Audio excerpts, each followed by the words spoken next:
Frank, tama ka. Nandito ang resulta ng x-ray mo. At nandito na rin ako para i-report sa'yo ang diagnosis mo. Ang gusto ko malaman are you ready?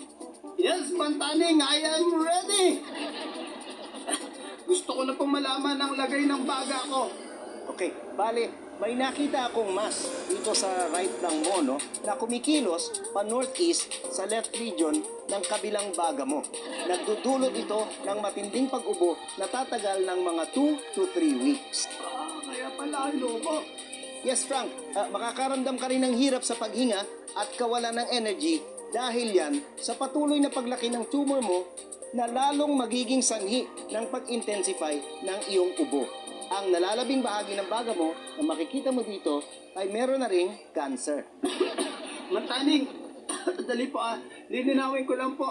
May nakita po kayong mas po sa baga ko po. Tama, Frank, dahil yan sa unhealthy lifestyle mo at sa paninigarilyo. Palapit na rin ang palapit ang cancer mo papunta sa puso. Asahan mong lalo pang sasama ang pakiramdam mo sa mga susunod na araw. Mantaning! Mantaning, ano na po ang lagay ng buhay ko? Well, kung hindi magbabago ang bilis ng pagkalat ng cancer mo, no, ay nakikita ko na magtatagal ka na lang ng 2 weeks, Frank. Mga 2 linggo. At yan, tanin ko sa'yo. Well, yan ang latest tungkol sa baga mo, Frank. Ako po si Mang Taning na nagsasabing wala ka ng pag-asa. Mantaning! Mga bugad akong